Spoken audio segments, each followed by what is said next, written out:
Good late afternoon from Jerusalem, Israel. This is Mr. Lowell Joseph Gallen, founder of the Root and Branch Association Limited. Today is Monday, May 2nd, 2022 in the Gregorian calendar, and it is the first day of ER, Rosh Chodesh ER, the first day of the new Hebrew month of ER, the second month in the Hebrew Israelite calendar year 5782, the sabbatical Shemitah year. Welcome to episode 4 of our new monthly Root and Branch Association Ancient Roots Mothering Seminars, hosted by co-host Mrs. Chava Dagan, Mrs. J. Rivkah Asoulin, and Mrs. Gilla Weiss. Chava and Rivkah are in the land of Israel, and Mrs. Weiss is in Florida. And now, without further ado, let me hand over the mic to our hosts. Ladies, it's all yours. Thank you, Lowell. Welcome, everybody. We are very, very happy to be discussing today how we heal our children with herbs. And now it's time for our disclaimer. So on the one hand, we all need to pause and think about what kind of world we live in, where people need to where a mother needs to give a disclaimer about how she helped her child get well in a normal kind of acute childhood illness. I just think it's worth meditating on. And from the other side, it's a wonderful protection for both us and you to meditate even further about our personal responsibility when we decide to self-treat or self-medicate or heal other people. It does come with responsibility, and it is our responsibility to know the red flags or times when situation may be beyond our control or outside of our skill set, and when we may need to seek additional help, which is very, very important and very valid. So when I say that Chava, Gilla, and I are not medical doctors, we are not approved by the FDA, NIH, CDC, any superstar medical personnel of our day, any ministries of any countries anywhere. And we are just sharing with you our personal experience in healing our children and healing our families with herbal medicine and the traditional uses of herbal medicine to heal children and heal families. Healing with herbal medicine is as old as life itself.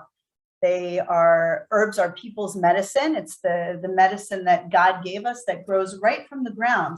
It's already totally bioavailable to our bodies. It's created in perfect calculations with different components in a way that was put together by our creator and not by a human being in a lab.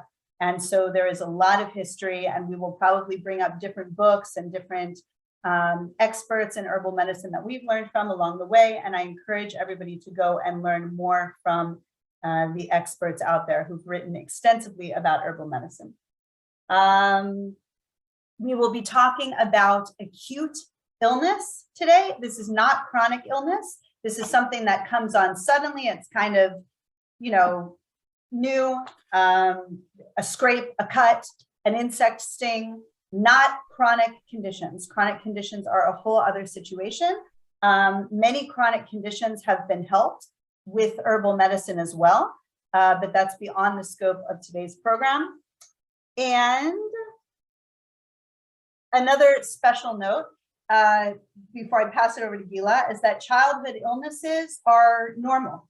Acute childhood illness is a normal part of growing up, a normal part of being alive, having illness. And many, perhaps very close to nearly all, can I say, acute childhood illnesses can safely be managed at home. There are always exceptions to the rule. There are always red flags, which I referenced before, and it's your responsibility to know what those are. some interesting things that we've noticed that may come up later are that sometimes once a child has had an illness, a childhood illness, you'll see that after he or she's recovered from the illness, they'll have some kind of amazing milestone. So a child might learn how to walk shortly after having, say, measles or something like that.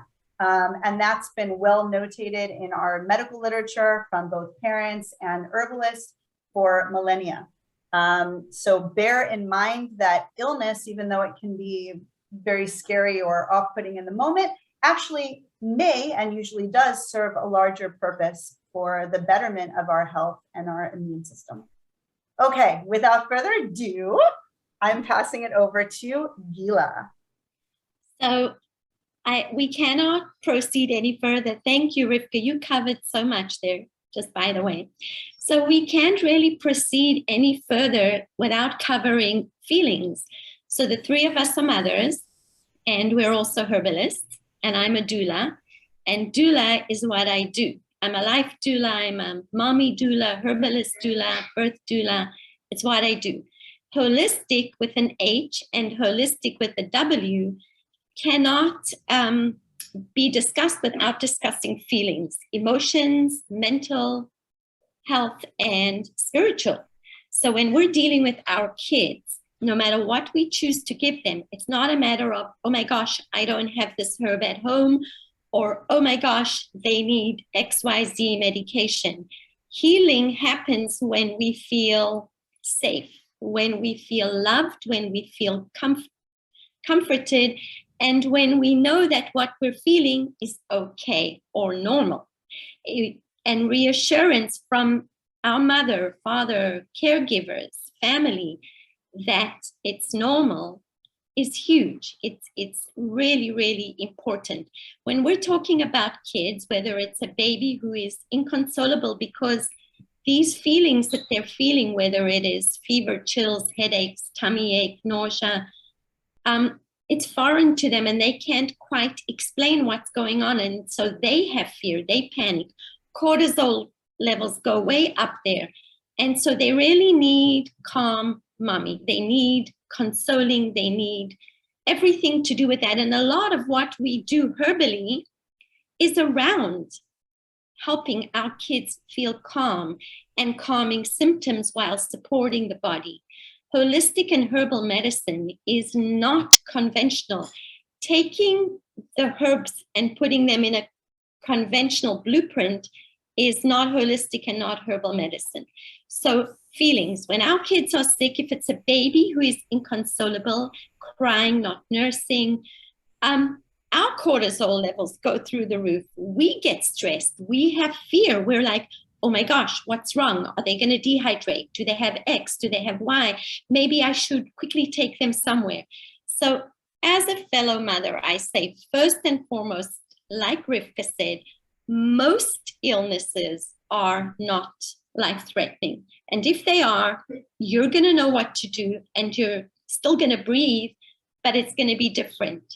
Taking a moment to just stop, count to 10, breathe, just breathe, be in the moment and look at your precious child. And as you are calming yourself down, you are empowering yourself and your child. And it's an amazing opportunity for us to be empowered, for us to console and calm our kids and show them that it's okay. Illness is okay. Feeling uncomfortable is a normal part of illness. And when we show them we're calm, they're able to absorb that as well. And that is so important, that is part of how we grow as mothers, as healers, as herbalist mommies. It's how we grow, by being there and stepping into that role of, I got you, I got this, we've got this together. So when it comes to most things that happen, whether it's cuts, whether it's earache, whether it's anything you can think of, I like to say it's so important for all of us to learn. Read books, ask questions, listen to me, Rivkah and Chava, go to websites, be empowered, have basic herbs at home, and don't worry. if your child has something and you don't have what you've read is the herb, use what you have at home. That's the beauty and the genius of holistic and herbal medicine. So from that, I am going to segue into the most distressing for most mothers and kids is earache. And I say earache because earache can be from ear infection, from some kind of other irritation, swimmer's ear. There's many things that it can be, but it almost always happens with little ones in the middle of the night, or on a Yom Tov or Shabbat, or when you're away on vacation in the middle of nowhere. So you have that moment of they're inconsolable, they're distressed and they're in pain. But what are you going to do? Are you going to rush them off somewhere in the middle of the night? Take a deep breath, stay calm. What have you got? What have you got? And I know that Chava and Rivkah are going to share what they do. And there are so many things that you can do to just calm. One of the things that is super, super effective is homeopathy. I'm not a homeopath, so I don't like to give suggestions, but as a mommy, I would suggest looking up the specific symptoms, and they often calm things down really quickly. Super, super quick, lots of hacks. One of the things that I've always used is to warm up ear oil. If you don't have a ready-made ear oil, olive oil. Get yourself olive oil. Crush some garlic in there. Mix it up. Warm it in a teaspoon over a little tea light. Less than half a minute, it's going to be warm. Strain it, take a dropper, put 2-3 droppers in the ear. Warm up a rice sock or whatever you have. Put 2-3 drops of lavender. Cover the ear. Walk with your baby. Put them in a sling. Sing to them, take them outside, keep them upright, a little bit of lymphatic massage, drainage, ear drainage, pressure points on the feet, anything that feels good, especially your calming voice. Try that and then proceed to the next thing. But I'm going to say, Chava, what would you do? What do you do? For an earache, that is, at this point, it's so simple. And like you said, I have an oil always ready. It was garlic sitting in olive oil. And it's strained and it's sitting in a jar. And like you said, it always hits you in the middle of the night or on a Shabbat or somewhere where you can't start running all over the place or shopping or lighting fire or anything. So I have this oil already ready. And I put it on a cotton bud. Just a little piece of cotton.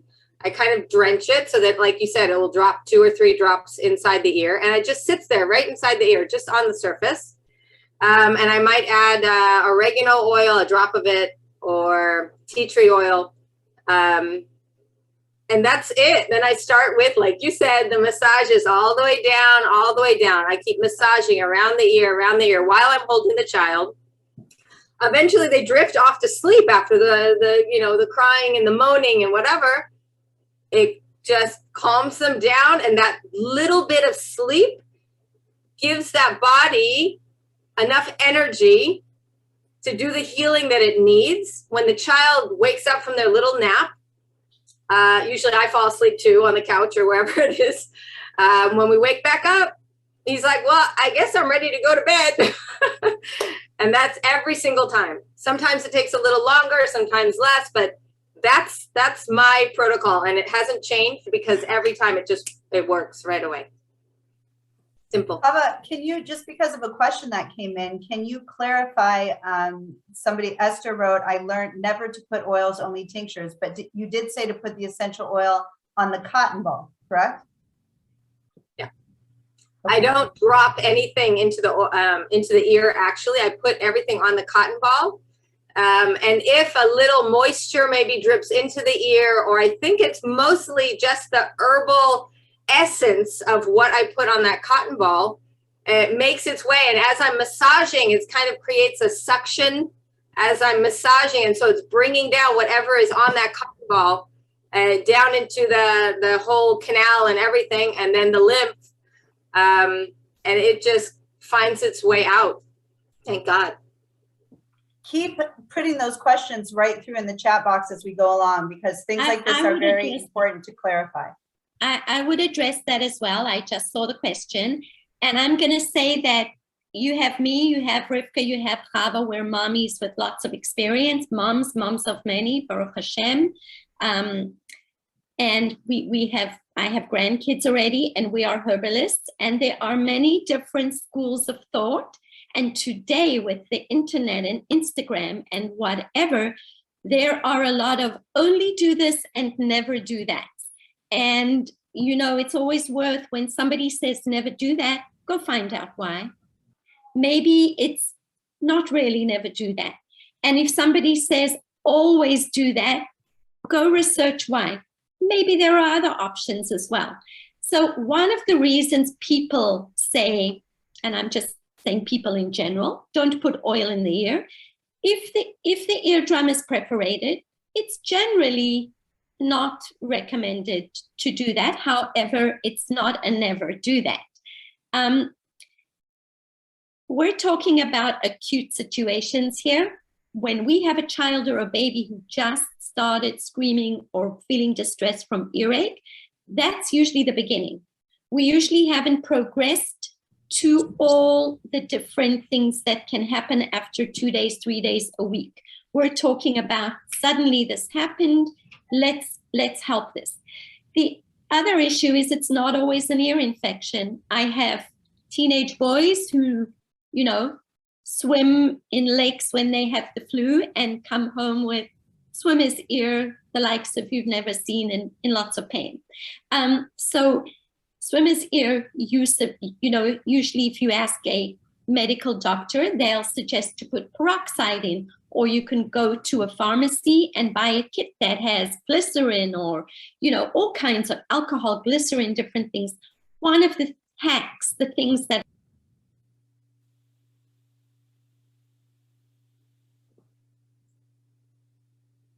Gilla was just muted, I think accidentally. So if you can unmute yourself. If not, we might need Lowell. Yes, okay, yes. good. What did you miss?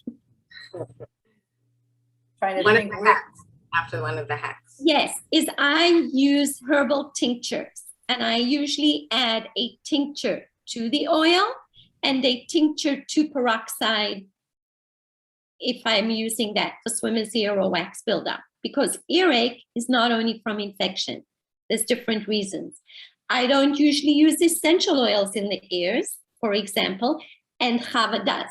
So it's not a matter of right or wrong. It's a matter of your experience, what works for you and what you're comfortable with. Research all of this. Try, experiment, find what works for you. Don't be scared. Never, only, I heard, urban myth, etc.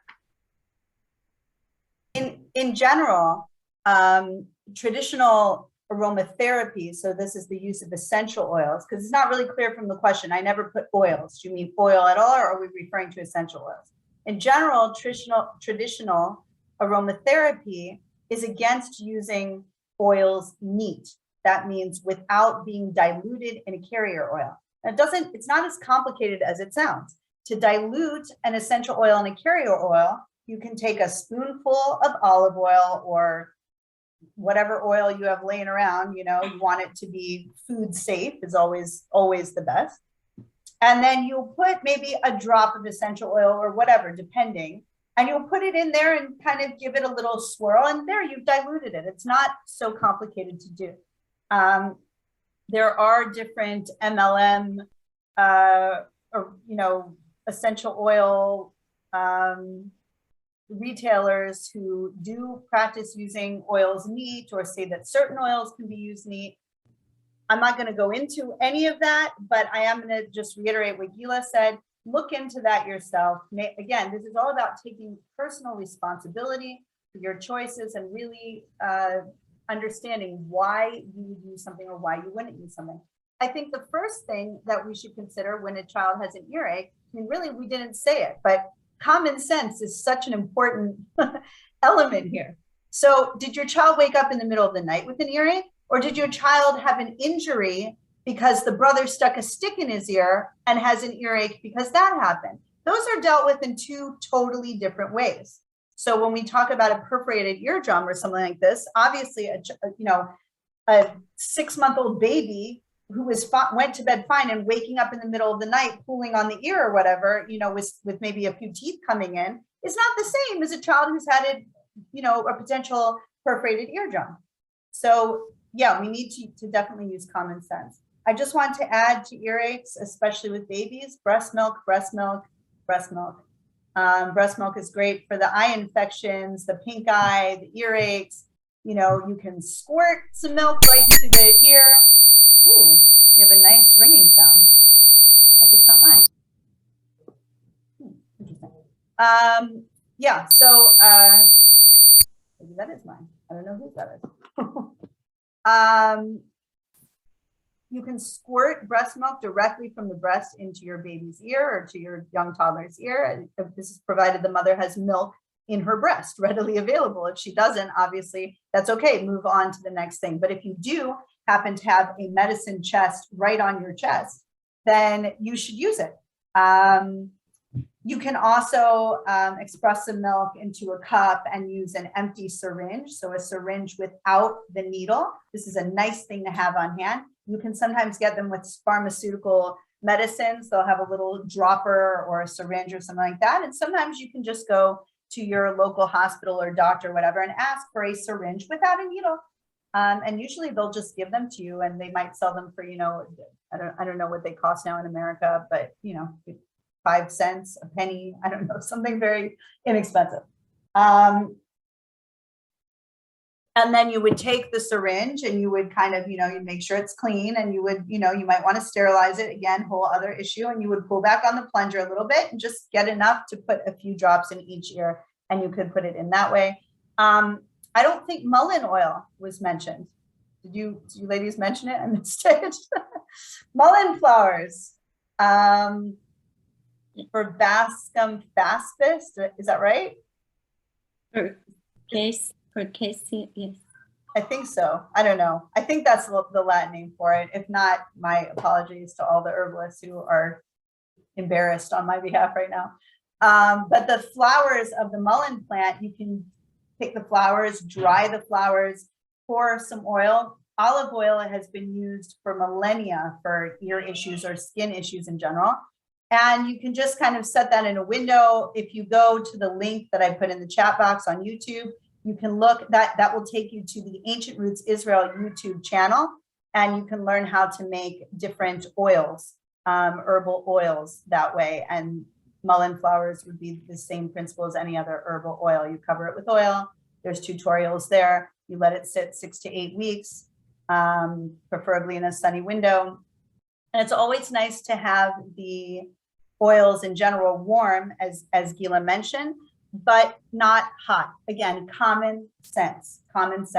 It's just like a baby with bath water. How do you know the right temperature? You can take your elbow and you can just dip it into the water and see if it's feeling burning and unpleasant to you, then it's too hot for baby. So again, common sense. When we say, warm the oil, we're not saying put scorching hot burning oil into your baby's ear. Obviously, that would be very, very dangerous. Has anyone ever used coconut oil to dilute essential oils? Yeah, sure. Absolutely. Any oil that's an edible oil, a food safe oil would be, and it doesn't necessarily have to be based on where you're using the oil. But in general, food safe oils are fine to use as a carrier oil. Shall we move on? Ladies, what do we do when a child has a fever? Fevers are so dangerous. We have to bring the fever down right away. I mean, we know that children can develop seizures from a high fever, and fevers have killed. Go back and read the literature, right? In the 1800s, people would write about, so-and-so's daughter died of fever. Go back in the history books and read it. What do we have to say about fever, ladies? Do we take an Ecamol? Do we take Tylenol? What do we do? So what I do is not a lot. I keep my eye on the child. Yes. sometimes they have a fever and they're still active. Sometimes they just want to take a nap because they're feeling low energy. I keep my eye more on the child than on the fever. I don't pay attention to numbers. I mean, unless it's getting like, it looks scary or the child is just in a coma or something, God forbid, I wouldn't do anything about it. So our fevers are hydrate, hydrate, hydrate. If I can get them to slow down, I would say rest, sit, stop running around with your brothers outside. I know you're hot, but you need to just relax a little bit. Let's get you some either herbal tea or some juice, orange juice or something, vitamin C, garlic, just to help support their immune system is what I'm doing. I'm not fighting the fever in any way. I'm helping their body to use its own immune system to fight off whatever it is that the fever actually has a purpose. So I just want to support the body. Otherwise they get very, so much energy that their body uses to create the fever in order to fight whatever it is that is in there. So I'm just supporting the body and the immune system. They don't want to eat. So we're not eating. When I tell them, whenever you have a fever, I remember back when I was just starting out as a mom and the child was like, well, I feel sort of okay, I'll eat. And then, ends up on the floor. So no eating, we drink, we relax, we read stories, we cuddle up together or, that's it. Basically, let's just kind of let your body do what it needs to do. And then they're right as rain very quickly and they're off running around again. So I don't have a lot to say on fever because I trust the fever. I'm with the fever. I support the fever. Let's do the fever. But Gilla, isn't there a magic number that if your fever gets to that particular degree, you're in a danger zone? Well, Rivkah, so I'm just going to say again, we're not doctors here. We're mommies and herbalists. And I just want to say to everything that Chava said, you got it all there. And she said, keep your eye on the child and not the numbers, Rivkah. So we're keeping our eye on the child and we're supporting our child. We're not checking the fever every 5 minutes. It doesn't really matter whether it's a high or a low fever. Some adults, some kids can spike super high fevers and it's considered normal. And some kids can have a really high fever and they're acting super normal. And some kids can have barely a half a degree or a degree and they're like, oh, I feel terrible. So you really want to keep your eye on the child and treat that appropriately. And the other thing is when it comes to the numbers, we have been conditioned, so have our parents, most of the world, whether it's based on historical or at this point, we don't really even know where the truth source is, but we've been conditioned to fear fever and numbers. And the truth is that we healthy, normal people have these mechanisms which will not allow fever to go higher than a certain point. Most illnesses, most pathogens, bacteria, viruses, even protozoa, cannot withstand being in a very high fever. So fevers are used today. There's so much research and experimenting showing fevers for cancer therapy, where people are actually having high fevers induced.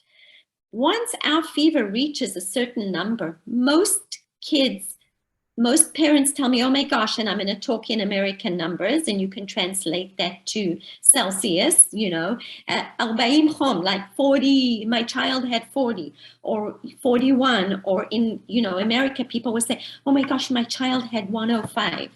I had to bring it down. And I'm going to quickly tell a personal story. One of my sons, who is now married, was 18 months at the time. And of course, we were on vacation in the mountains in the middle of nowhere. And he was crying all night long, nursing all night long. And at some point, being away from home and not having all my remedies with me, he just was inconsolable. He was nursing, and he was really, really hot. And this was going on the whole night. And my husband said, maybe we should check his fever, which was 105 point something. And he just, he seemed like he needed something extra. And I didn't know what was going on. So we took him to a local ER, where once we got there and we were in the waiting room, the child started to sweat. And by the time they checked his fever, it had gone down to something like 101, which is really no big deal. And they did some tests and came back and said he has flu. And that was it. And I learned a really good lesson. That boy would spike really high fevers. And even as a teen, he'd lie in his room in bed in the dark, and I'd bring him little sips of something. And for the most part, he'd tell me, I just want a few sips and leave me alone. And the next day, he would get up, sweat, and be fine. I wasn't fine yet, but he was. So we are empowered when we allow fever to do its job. We are empowered. One of the things I did for my kids and still do, and I do for myself, is I make herbal teas, which are known to support the immune system. I use herbs like elderflower, spearmint or peppermint, yarrow, linden, lemon balm, chamomile, any of those and others that you have. And hydrotherapy, which is a fancy word for water, therapy through water. You can take a washcloth and put some lavender and put it on the head. You can have your kids have a bath, put some Epsom salts in the bathtub and let them play in a nice warm bath or a cool bath. There's something called sock treatment, naturopathic sock treatment, which is not going to take the fever away, but it might help with congestion and slightly lower. Wool socks, warm water, cold water, all these different things that help support the body to do what the body does best. Hashem designed us like that. Rivkah. Why do we have fevers? I mean, it's exactly what Gilla said. Hashem, our creator, designed us this way. Why? Because the temperature, and there's a pH shift that happens with the temperature shift as well, becomes inhospitable to viruses and bacteria and whatever's causing the problem. And so that's the way our bodies actually kill off the invader or the danger. When I mentioned earlier about people dying from fevers, where you can see in the old historical records about that, I'm going to pose it. People had a fever because they had an infection, and they died from the infection that basically the fever was trying to fight. It doesn't mean that the fever caused the death. So let's talk about febrile seizures, which is something that has concerned parents for a very long time. It's been, I think, proven scientifically that the reason why children have febrile seizures is because of the speed in which the temperature rises, not how high the temperature is or goes down. It's the speed of the change in temperature that can cause the seizures. Okay, so you can have, whatever, a degree that just happened really, really fast, and that could trigger it. And typically you have children that are susceptible to febrile seizures and children who are less susceptible. In other words, you might see a child every time this child has a fever, you need to be on top of the febrile seizure issue. And for most children, you're not going to see it. Excuse me, you're not going to see it at all, or you would see it very, very rarely. So there is, just like Gilla said, there's a mechanism. I think Gilla was the one who said it. If not, I'm sorry, Chava. There's a mechanism in our bodies that puts a cap on how high the temperatures will go. If you want to learn more about that, I highly recommend the book, How to Raise a Healthy Child in Spite of Your Doctor by Robert S. Mendelsohn. And I've typed that and put it into the chat box. Fantastic, fantastic book about fevers. But fevers are healing, or not about fevers, about a lot of things, but includes information about fevers. Fevers are very healing, so we don't want to mess with the fever. Just like Chava and Gilla said, we want to support the body to run a fever. In fact, in some cultures, people will actually heat the body up. So when someone's running a fever. So I have a friend, she was raised to, as soon as a fever comes on, grab the blankets, put on a couple pairs of socks, or take a steaming hot bath with like just some water to sip on, you know, so you're staying hydrated. If you can get, even just like Gilla mentioned, a few sips, get a little straw.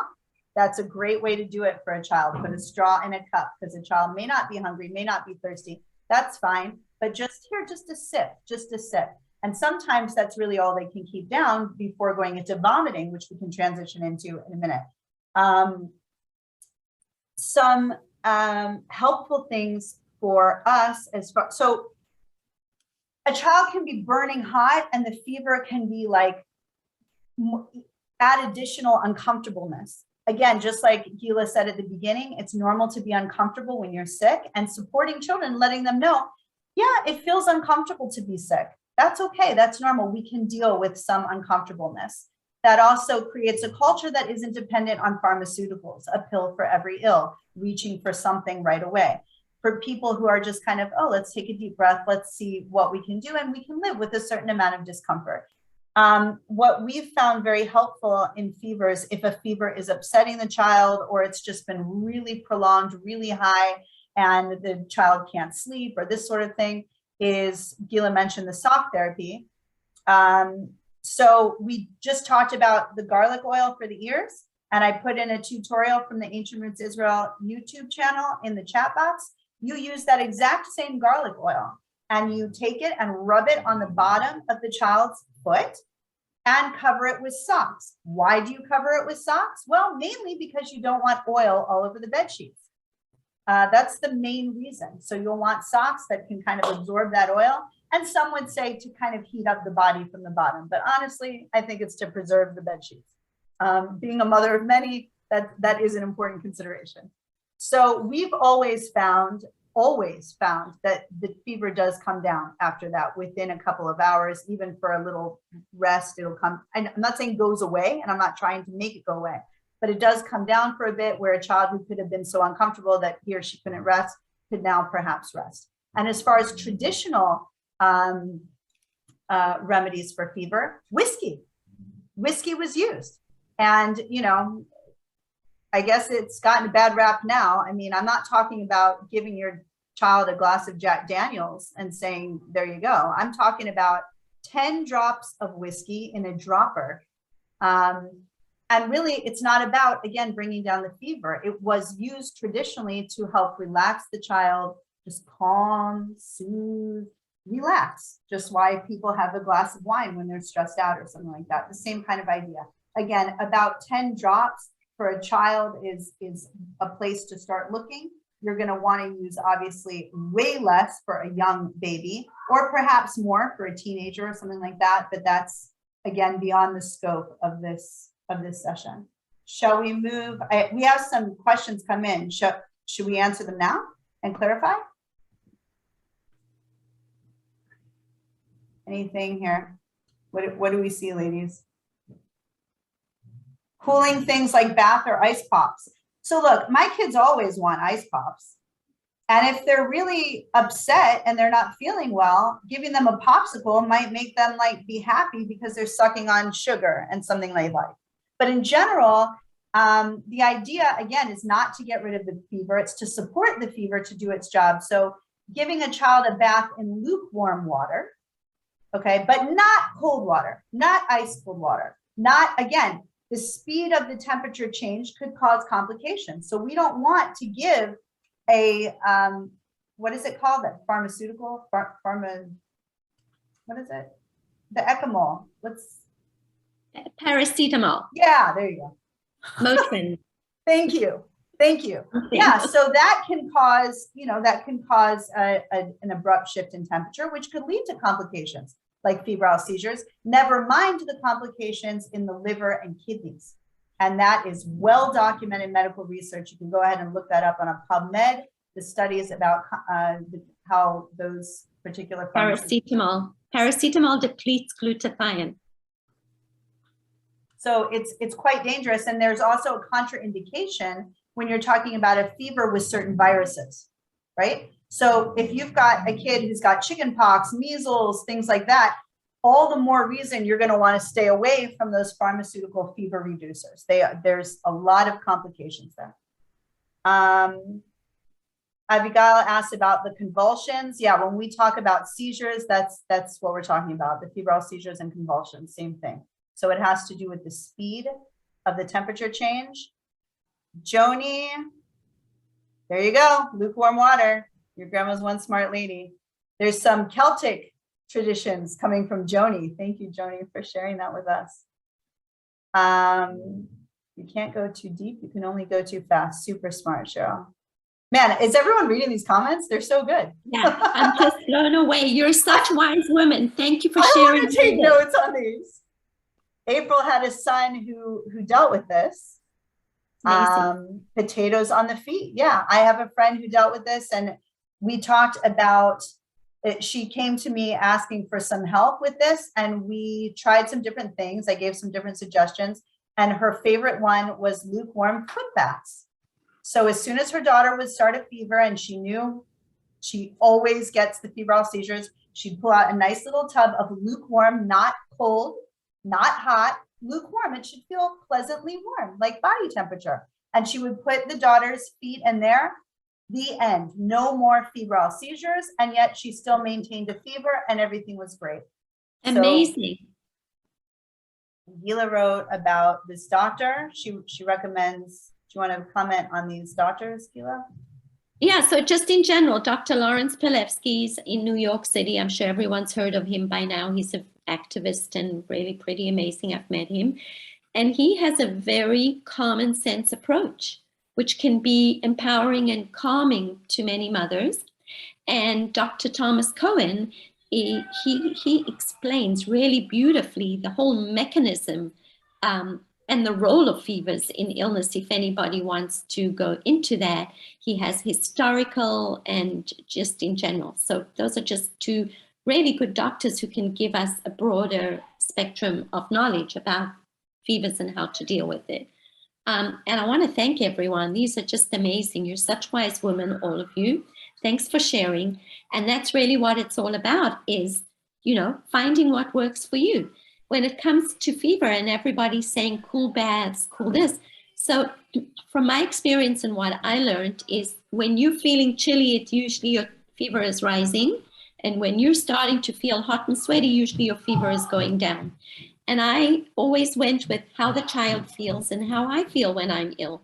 When they're chilly, I'll, you know, dress them in wool, put a wool blanket on, you know, same with me. Keep them warm, warm drinks on the inside. If they're sweaty and hot and they want something lukewarm or cool, great. You know, so I think it's really, again, going back to what Chava said, keep your eye on the child. And it's so beautiful because coming through something like this, it helps the connection to deepen even more between mother and child, no matter how old. And it also is so empowering to a mother because you literally are your child's expert, like you just told us about April. And I'm so inspired by you, April, that you've done this and now look at you. It's so empowering, isn't it? Just one thing that I want to point out is that in every one of these remedies that people have been using or that you girls are talking about, we keep coming back to the water, either internally or externally in a foot bath or in a larger bath. And it's because the skin is our largest organ. And like we said, when we have a fever, so much sweat is released in the skin, through the skin.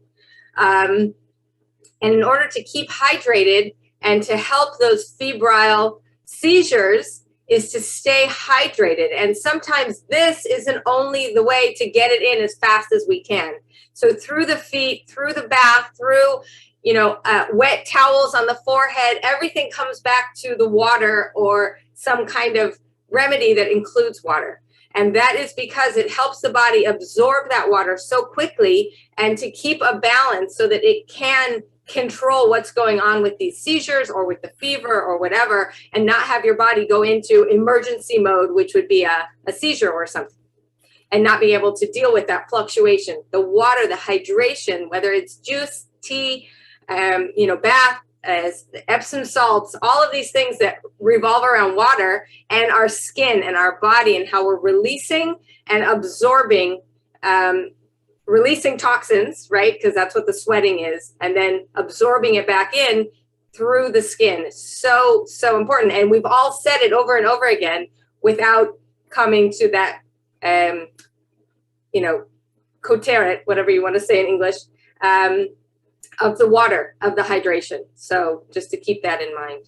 Yeah, I just thought of another thing with the hydration is inhalation. So having an essential oil like a lavender or a peppermint or even maybe a chamomile, something soothing, and diluting that in oil and putting it in an oil burner with a little tea light underneath, something like that. You don't need something fancy, but that also is getting some moisture into the air and through inhalations, which is great. There was another comment from Joni about whiskey and egg whites and sugar for a sore throat. I just want to add, teething baby, a little bit of whiskey on the finger and just rub it right on the gums where it's hurting can be very, very helpful sometimes when nothing else is working. So alcohol was a medicine. In fact, the early tinctures were made in bottles of wine. Or other, and they're still made in bottles of vodka in my house, right? But we used the alcoholic beverages as medicine. And so absolutely, even though we're talking about kids, again, we're not talking about giving them giving your 2-year-old a bottle of wine. We're talking about drops in a dropper, diluted in some juice, or even, that's what we're talking about. So I encourage people to look at those remedies. Let's try to do we want to comment on vomiting and move into that? Yeah? Gilla, Yes. Go for it. I'm looking at all of you, and I know that you have all been exactly where we have been. And that is, you're sleeping peacefully, dreaming in the middle of the night, and suddenly you hear, you have intuition. So when your kids get up and they patter to your room, you're already starting to wake up, like you're still dreaming. And then you hear, they don't even manage to say the whole word Ima, but they bless you with the contents of their dinner in your bed on you. And on the one hand, you're like, oh, go away. And on the other hand, you're like, so grateful that they came to you because, they feel safe with you, right? So what you're going to do, you've just been thrown up on, and you're trying to, clean up, grab towels, sheets, beds, and you're also trying to console this child who must have been feeling terrible for the past few hours in his or her sleep. And we all know what it feels like to throw up. It's the worst. So what do we do for vomiting? Acute vomiting. So first and foremost, clean, because the smell of vomit is enough to trigger me to throw up, even if I didn't have whatever they have. So a child as well, so important. Usually I take them, if they're little, I pick them up. If they're big, I just take them by the hand to the bathroom. A little bit of lukewarm, warm water, lavender, essential oil, lemon, whatever works, put it on. Epsom salts, never put oil in the water because it won't absorb, it stays on the surface. Hopefully they breathe, they're clean, and you want to relax. You want to stop, not stop it. You want to calm the spasm of the vomiting, which could be from food or a virus. It doesn't matter. In our house, we are really fond of using either bentonite clay or activated charcoal. You can use it for a baby, a toddler, a preschooler, and a 20-something. There are many ways of using it. And one of the things that we try to do is to not feed them, not give them food, and I don't give juices, and I don't give water. When they are ready, I would give them a teaspoon of either salt. Sometimes just putting salt in the mouth under the tongue can help calm the nausea.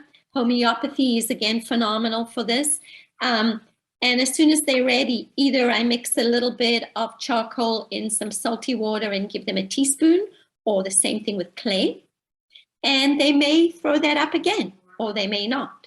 And if 20 minutes, 15 minutes pass by and they have not thrown up, they'll get another teaspoon, maybe just of some salt water, or I might, make my own salt water with honey and a bit of lemon juice, my own Labor Aid, my own, electrolyte drink. If you have coconut water, by the teaspoon. And if they're not holding that down, just relax. Essential oils high up on the belly, right here where there's usually tummy ache or where the nausea is felt. You can put, with a carrier oil, lavender, lemon and spearmint are my family's favorites. And then we put a warm rice sock to help the stomach stop with the spasming. Oftentimes cold, my kids will ask for cold or ice cold and promptly throw that back up. So usually we do warm, and, we even just might smell lemon or spearmint just to help calm everything down. And the clay and the activated charcoal can help with whatever pathogen or whatever else is going on in there. And sometimes it takes time. Another thing I'll quickly say before Chava's I can see Chava has her stories, and I want to hear. So another thing is sometimes they will stop throwing up and then wake up in the morning and it's diarrhea and it's the runs. And one of the things I always say is, I was taught this by a doctor, it's a progression. If they're no longer throwing up but they have diarrhea, it's a good progression. It's, at least they're holding the liquids in here. It's coming out the other end. We take care of it in a different way. But I want to listen to you. I see Chava nodding her head. So please tell us, Chava, what do you do? What do I do?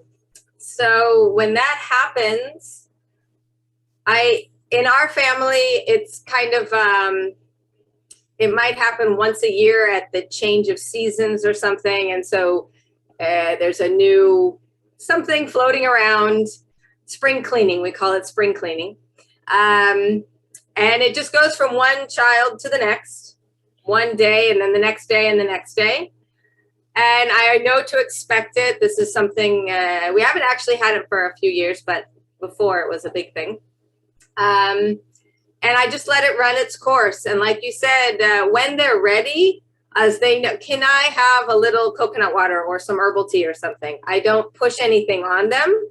But again, the hydration is so important. So I will put wet cloths, anywhere on them, or stick them in a bath, or even a foot bath. But again, it's just the hydration. If they don't want to drink, as they know themselves well enough to know that it will come right back up again. If they do want to drink, as sometimes it comes back up again anyway. But I'm all about hydration in other ways. And then I just let it run its course because it really is some kind of stomach flu or virus, whatever. And then I can't stop it. It goes from one to the next. No matter how much vitamin C I give them, no matter how, I know it's coming, so I'm treating the others before it gets there. It doesn't help. It needs to run its course. So now I kind of just sit back and watch it run its course. Usually hits me too. And we rest and we hydrate in the outside ways.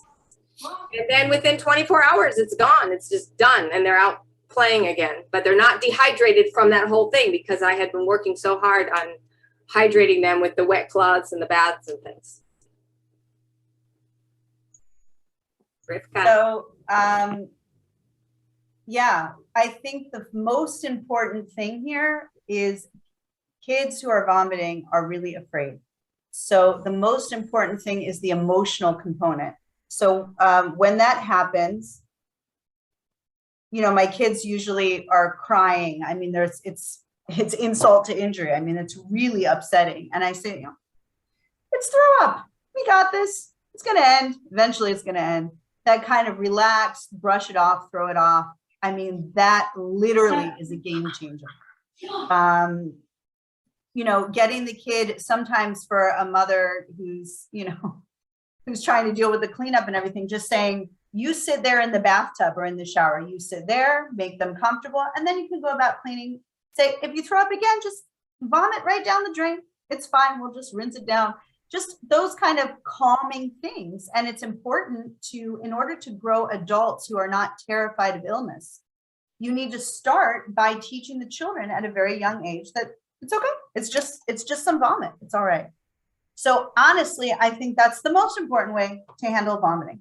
And it does eventually end, and you'll see a progression. They vomit the contents of their stomach, and then there'll be like some bile, and they might be vomiting mucus depending on what's going on. I mean, eventually there's nothing left. And then they're exhausted, and that's also normal. I've had parents come to me going, you know, oh my gosh, my kid just vomited, is now can't be roused, totally asleep. Oh no, let's run to the hospital. No, it's exhausting to vomit. So as long as your child's breathing and resting, and it's typically, again, red flags, warning signs, things beyond your skill set. Remember my disclaimer. Go, if you're watching this on a recording, go to the beginning and listen to it again. I'm not talking about those things. I'm talking about most common acute childhood illnesses. It's better just leave that child where they are, let them rest. Okay. And there is vomiting and diarrhea are kind of two sides to the same body, really. Okay. So one is kind of the body rejecting out of one end, went out of the other. Vomiting and diarrhea both serve a healthful purpose. They were programmed into us by our creator in order to get bad things out of our bodies so we don't digest them and process them. And so I don't actually try to stop vomiting necessarily, or stop diarrhea in any kind of abnormal way, which again, pharmaceutical medicine, actually that's the aim. For me, my aim is to let nature run its course, let it run its course, let's get everything out of there and just use some supportive things. So if the vomiting was prolonged, if the diarrhea was prolonged, you can use similar herbs for both, astringent herbs, basically. And so, you know, lots of rose family herbs come to mind. The red raspberry leaf, blackberry leaf, which is much stronger. You know, when we're talking about diarrhea, carob, a carob cinnamon combination, which is super tasty. I would make my kids a hot chocolate using some kind of, you could use like a more nourishing milk, like an almond milk or an oat milk. You know, oats might even be beneficial for some people. They're binding in this situation. And then you could use some carob powder with cinnamon and that sort of thing, which would arrest the diarrhea. The other thing that Gilla touched on that I just want to comment on is Gatorade. I remember, you know, watching mothers go, oh my gosh, my kid needs Gatorade and I can't find it in Israel, you know, new immigrants to Israel. I can't treat my child. I have to take them for an Enthusia, for an IV at the hospital because there's no Gatorade here. No, actually, turns out you don't. You can make your own Gatorade. It's not a magical formula. Usually it involves a balance of minerals, salts, you know, certain, you know, minerals that you can get in citrus fruits. And there's plenty of recipes online where basically you're using, again, use what you have on hand. Many roads lead to Rome. You could use, you know, juice a lemon in a lot of water with a bit of salt, or an orange or a grapefruit. There's a lot of options there. So you can do that stuff when the child's ready to eat or drink. And again, the object is just little teeny tiny bits. You don't need them to chug down a glass. A little sip. I would tell my kid, just 2 sips from the straw and then leave them alone for an hour and then do it again. Those really do matter. They really do count. I know we need to wrap up and open up the Q&A. Maybe we can cover just one more thing. Do you ladies want to do some first aid, like scrapes, that sort of thing, scrapes, cuts? Let's jump into it. Who wants to start? Your child gets cut. Your child's outside and scrapes his knee on the ground or on a fence, on a metal fence, on a wooden fence. Does your child need to go to the hospital and have a tetanus shot? Does your child, No. Do you need stitches? What's going on? What do we do? Chava, you start this one. Yeah, why not? So I live on a farm. We have every animal under the sun except for the African safari ones. And so there's manure everywhere, right? And so tetanus is like supposed to be the big scare.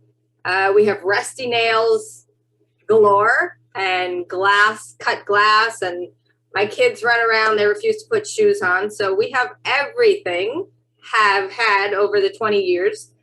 Thank God. So what do? I will wash it, whatever it happens to be, with soap and water. I have lots of things in my, that's for me so important, my natural first aid kit.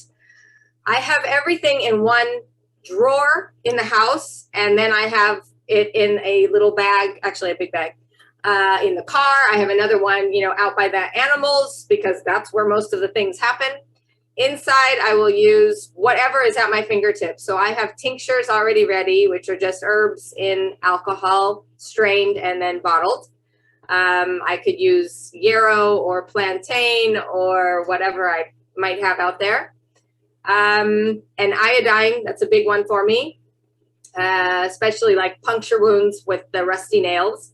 So I will drop, and it's painful for the first, few seconds. And I do it myself also when I have like a big gash or something on my head. It happens, sadly. So iodine drops right there on the spot, at the scene of the crime. It stings. But as I'm explaining to my children, that sting is killing off whatever bacteria just went into that wound. So that calms them down immediately, like, oh, well, there's a reason for the sting, so we're good. And if I have nothing else, I will squeeze lemon juice right there on the spot. So I have, these different liquids, whether it's a tincture, iodine, or lemon juice. And that soap and water, which is the first thing that gets done.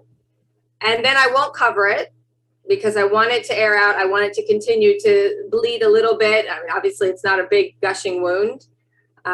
It will scab over.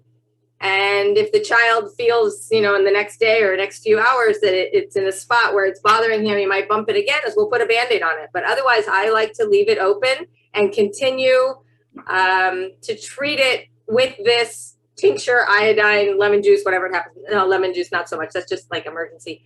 But whatever it happens to be, every hour, just make sure that it didn't open itself back up again, or that something might not go in again if it's a scrape, puncture wound, deeper cut. And then that's it. No salve on it. I don't want to cover up the wound with an oil-based anything. You don't want to trap bacteria or anything in there.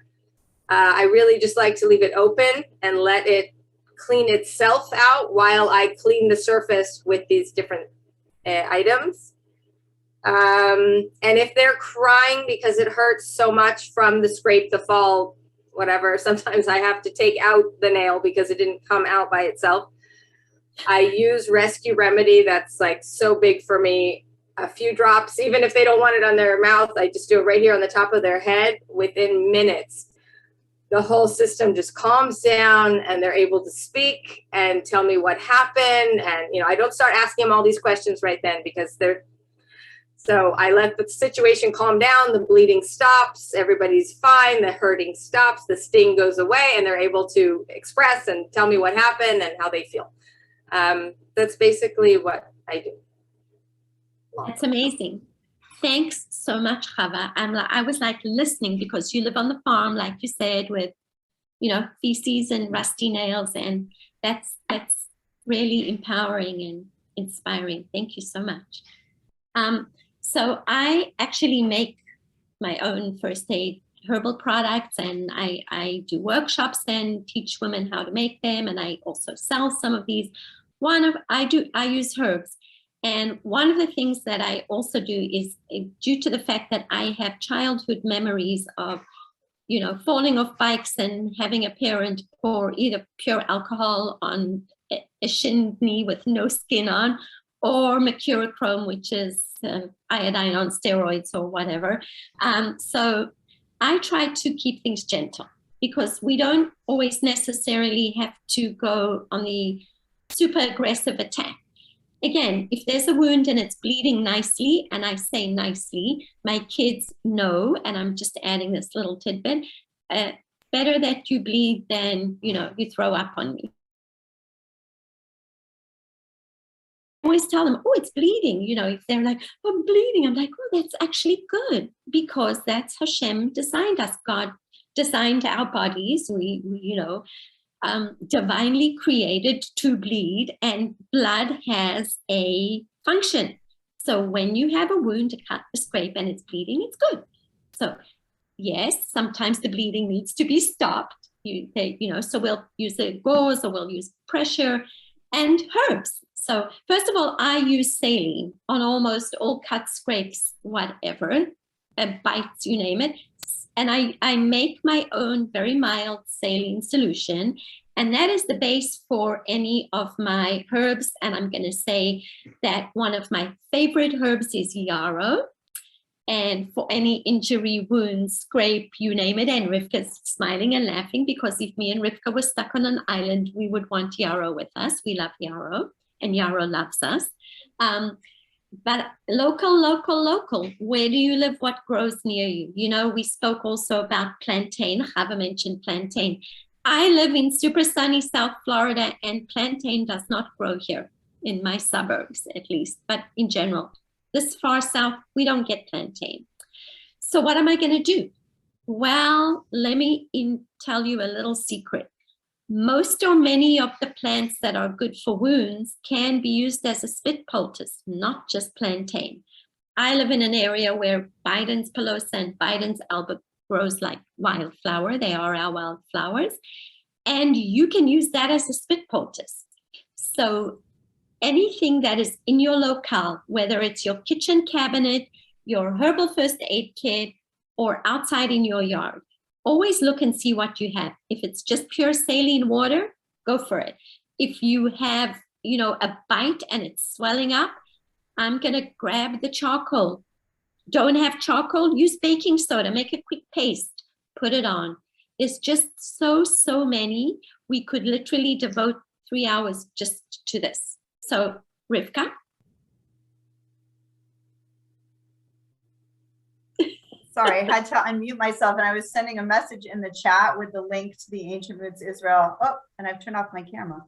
To the Ancient Roots Israel YouTube channel once again, because a lot of these herbs that we're talking about are dealt with in more detail on that channel. It's a free service from Ancient Roots Israel, as you can see behind me, Ancient Roots Israel, the first international herbal conference and community in Israel. And yeah, you can access those videos at any time or on the website, ancientrootsisrael.com.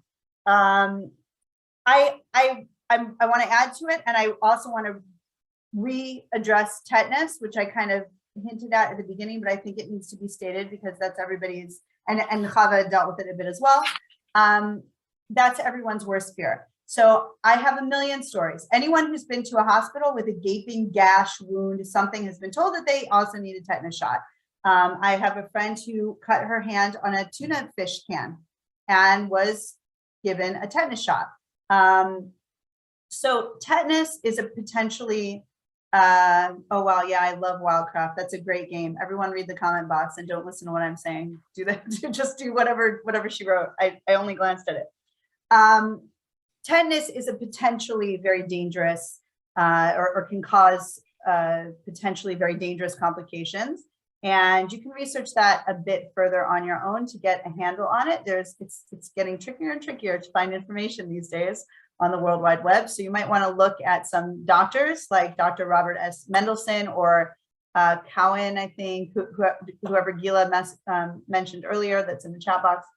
But I remember reading a statistic a long time ago that 90% of tetanus can be eradicated if you wash the wound with plain soap and water within 10 minutes of the injury.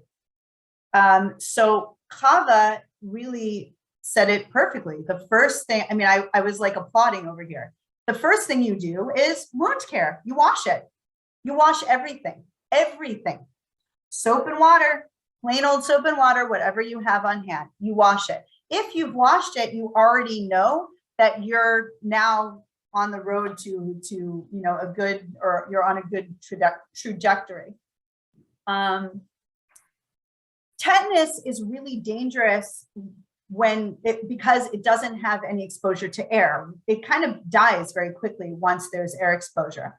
And so there's certain ways to know if what you cut yourself on had pieces, like say the classical rusty nail that would have prevented oxygen from getting to the tetanus. Tetanus is everywhere, by the way. We touch it all the time. It's on our windowsills, it's on our shoes. It's not harmful unless it's a puncture wound and meets certain conditions, that it's been totally like no contact with oxygen. So if your wound is not a puncture wound, already in general, you're not looking at tetanus, okay? Maybe there's some weird, bizarre story that someone out there has. Again, I'm considering that into the know your red flags, know what's beyond your abilities category that I mentioned in the disclaimer. But if you've got a gaping wound that is not a puncture wound, probably not tetanus. If you have a puncture wound that's bleeding, probably not problematic, because the bleeding is indicative of some kind of oxygen. It's really the puncture wounds where no blood is coming out. In which case, I helped a client through this once. Her daughter stepped on the rusty nail barefoot out in the field, and she had plans to go to the beach, a saltwater beach, the ocean that day. And she said, oh my gosh, what do I do? I'm gonna have to go to the hospital instead. And I said, you know what? It was actually an old injury. It had happened a few days before, but she had only heard about it because she had seen some pus and whatever. And I asked her for some different things, again, beyond the scope of this this seminar, knowing the red flags for how physical signs you can see with your eyes that could be problematic. But I asked and checked for those things. And I said, you know what? The best thing for her is to go soak her foot in salt water. Go for it. And there's other things you can do. You can use activated charcoal, which adsorbs, adsorbs. Okay. So yeah. Do you really need a tetanus shot? Probably not. Look at your risk factors. Always look at your risk factors and weigh it out. We've talked about yarrow. Achillea millefolium is the Latin name. You can look at Ancient Roots Israel for more about that. Some very well-respected herbalists have listed yarrow as the one herb that they consider their all-purpose first aid herb. Yarrow does not grow, at least not Achillea millefolium. A different Achillea grows in Israel that has different indications. There's some overlap, but it's not the same thing. What is used is what the Arabs call here in the region the cure for 40 ailments, and the Latin name is Inula viscosa. It's sometimes called Israeli elecampane. If you know of the herb elecampane, this is the Israeli version. It's a different Inula. I forget the Latin name for that, for the elecampane. I'm sure Gilla knows, or maybe Chava knows, but Inula viscosa works really great, and it's extra great with animals. So if you have an injured pet, an injured, farm animal or something like that, I have literally seen ears that were chewed off, bent forward, whatever, like literally within a week, complete healing, oozing, wounds healing, and that sort of thing. And of course, it can be used on humans as well, and it's abundant here. Gilla talked about Bidens. We do have a Bidens called Duchenne, which Gilla actually taught me in Nissim Crispel's name, because she checked with him about it. And so that grows abundantly. It's all over the place. It doesn't look the same. If you look at Ancient Roots Israel, at the video Gilla made about Biden's alba, it looks very different, but that's okay. Six does the same job. And once you've identified it, you can go ahead and use that. Plantain does not grow in my area that I'm, in the north of Israel. I'm maybe it does. If you found it, let me know. But I have seen it in Jerusalem and in the surrounding areas in abundance. The spit poultice thing that Gilla mentioned, I think is just, I told Gilla, I think it's so brave. It really takes an experienced herbalist who's courageous and who's brave to stand up and say that you can use almost any non-poisonous herb to make a spit poultice. A spit poultice is where you take some of the herb, you chew it up, and you put it directly on a wound or a bee sting or something like that. And we've been taught that there are only certain herbs you can use, but really you can use lots of different plants that can be very, very healing. Obviously, you don't want to grab some oleander and pop that into your mouth and chew on that and use that as a spit poultice, because you'll probably end up in cardiac arrest. So no poisonous plants. Make sure you know what you're grabbing. I say after having grabbed Spanish moss, thinking it was usnia. Such an embarrassment. And one final comment on that was— They look similar enough. one final comment is we just dealt with a bleeding injury, finger cut on one of my kids, and tried the yarrow. Now tinctures are kind of wacky with an open bleeding wound because the alcohol can actually promote the bleeding. So even if you're using an herb like yarrow or something else, if you're using it in tincture form with a lot of bleeding, it may not stop the bleeding. Whereas if you were using the dried herb and kind of packing it in, like you could for yarrow, for example, then that would actually stop the bleeding much faster.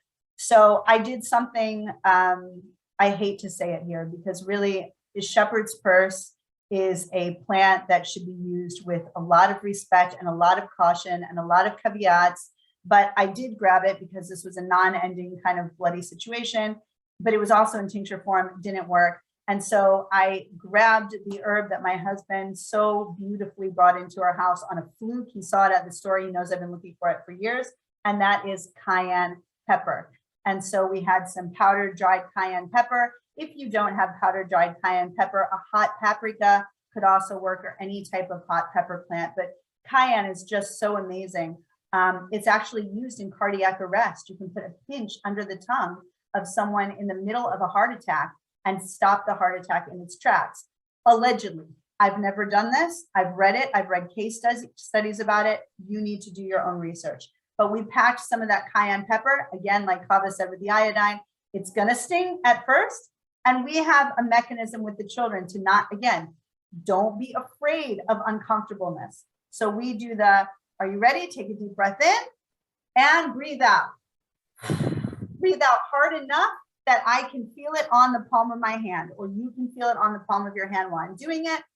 Usually just breathing out is enough to get through that initial sting. And thank God that stopped the powdered cayenne did stop the excessively bleeding injury. I think we're going to wrap up right there. There are so many more things to talk about, and we hope that you will bring up those things in the Q&A. Lowell, could we end the recording?